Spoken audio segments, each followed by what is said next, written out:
instead of saying, I'm going to heal myself, it might be more resistance-free and helpful for you to say something more like, I've turned in the direction of well-being, and that's what's calling me.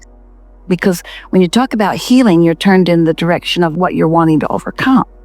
But when you turn in the direction of the well-being that is really more natural and much more dominant, it's a different vibrational approach. Can you feel it? In terms of terminology, it sounds like almost the same thing, but it isn't at all.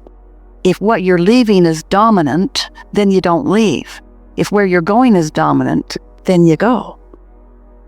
So you just have to ask yourself what the word healing means. Is it leaving something unwanted, or is it moving towards something wanted? The word doesn't matter, but how you feel about it does. We would quiet our mind and let our mind wander on the pleasantries that your inner being. You see, when we talk about the path of least resistance, what we mean is the path toward that non-resisted thought. Non-resistance is non-resistance. The path of least resistance is the path to non-resistance.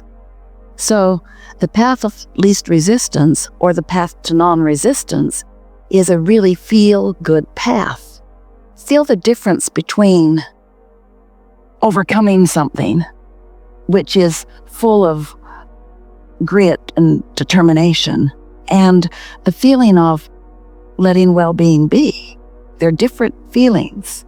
And so the daydreaming that we're talking about will cause you to release resistance so that the cells of your body who are calling for whatever it is they need are allowed to receive what they need, because you're not in the way with your human and therefore bulky and awkward intervention.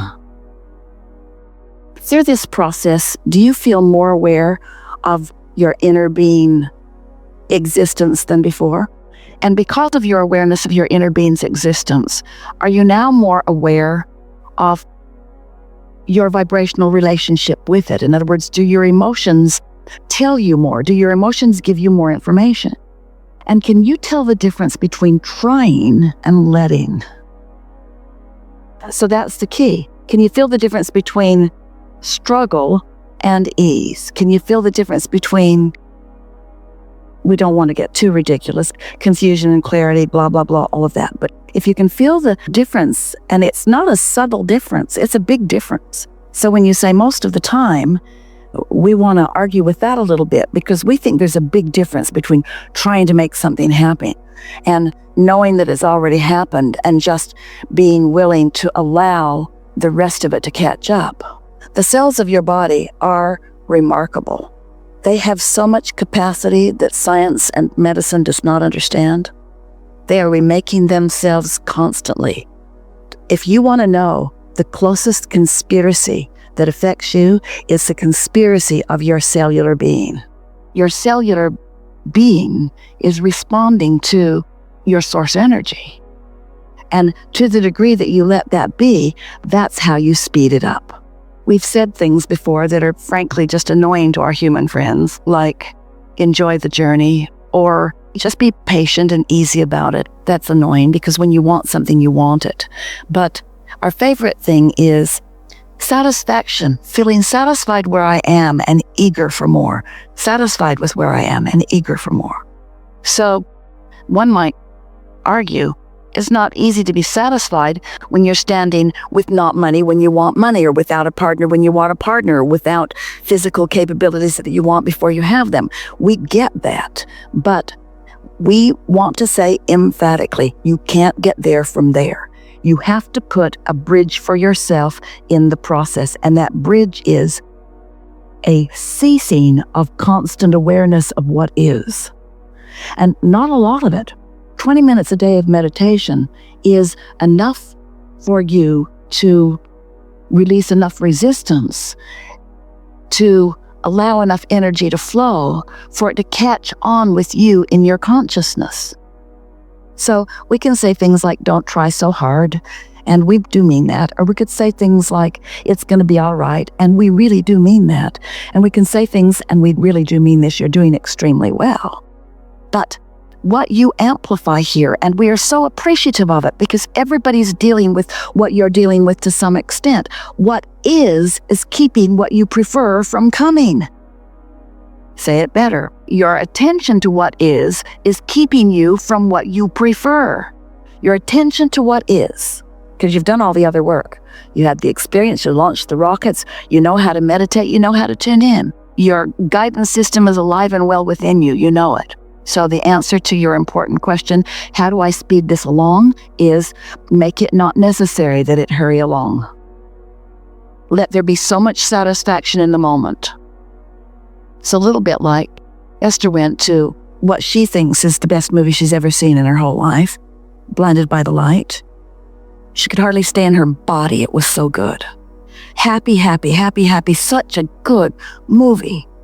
But she had no desire. That movie was so satisfying, she didn't want to go out and see what else was playing.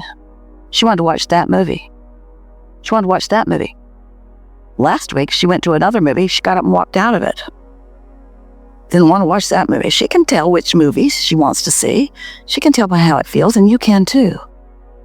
What I'm focused upon right now is perfect, and therefore nothing needs to change.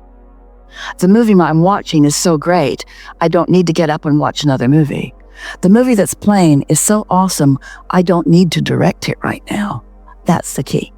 The movie that I have allowed to play because of my alignment with Source is so good, so satisfying, that I don't need to direct a movie right now.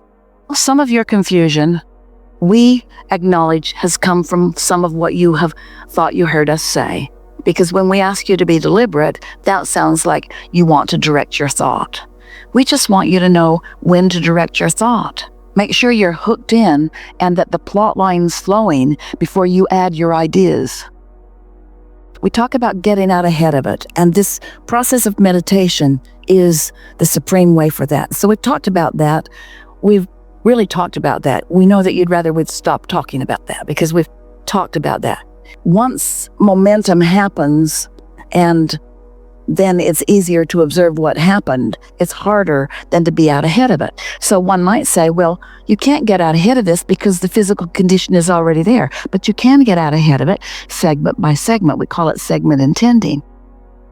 So now you're sitting and you're taking Abraham at their enthusiastic word. And you've decided that you're going to, with a notebook in front of you, just write segment. Esther writes segment, and then she writes what it is.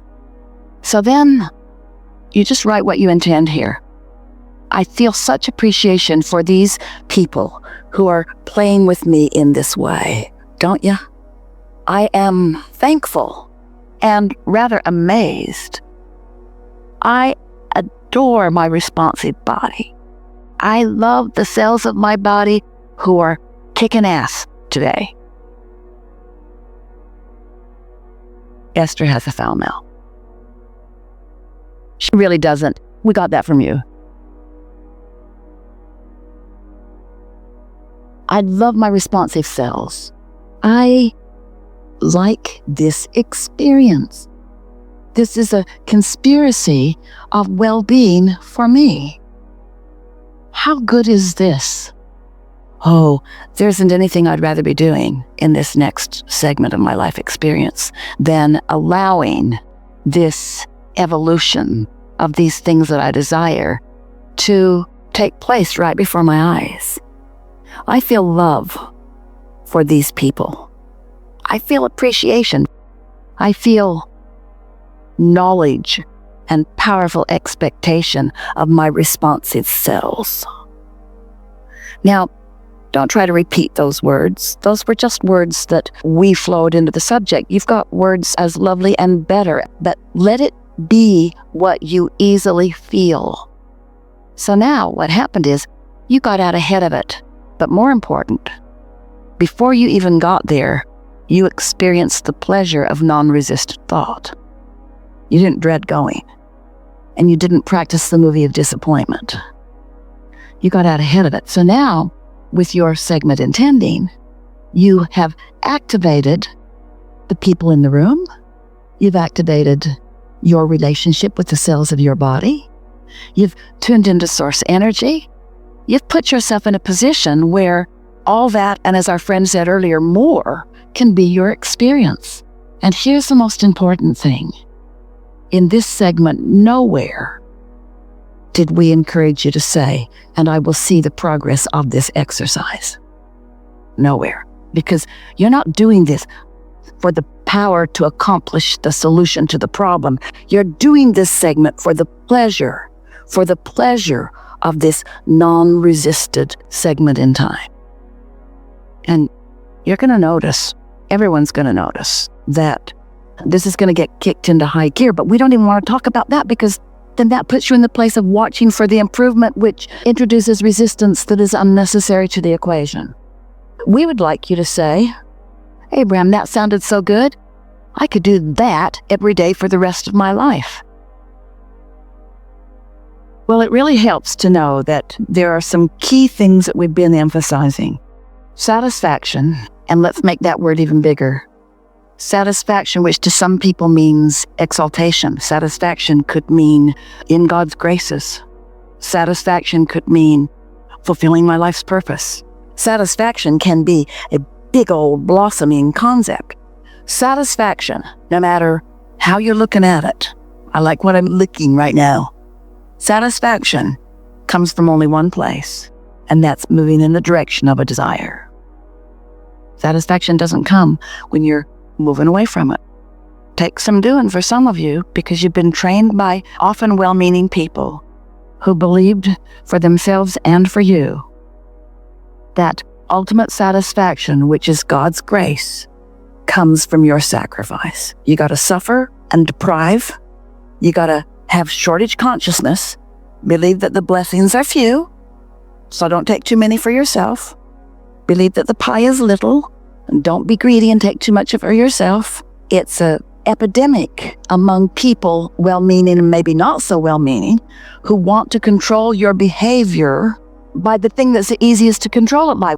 Oh, once you find your true power, and once you find your true satisfaction, and once it becomes consistently within you, then the world looks more beautiful, and you appreciate the contrast that it is, and you don't need to control anybody, and then you have a better relationship with everybody. When people around you understand that you don't need anything from them that is different than what they're offering, that you are picking and choosing from them by your attention to what feels good to you. You're not choosing a piece of them. You're just not choosing some pieces of them. So they don't ever feel any rejection, because you're not saying, I don't choose this about you. You just don't choose it. So you don't get it. It can be complicated or it can be simple. You get to choose whether you make it complicated or whether you make it simple. And sometimes it has to be so absurdly complicated before you will allow it to be simple. That's a wonderful thing that happens. Sometimes the momentum of what you don't want just has to keep going and going and going until suddenly you're looking and you're thinking, are you kidding me? Are you kidding me? It started out here and now it's there.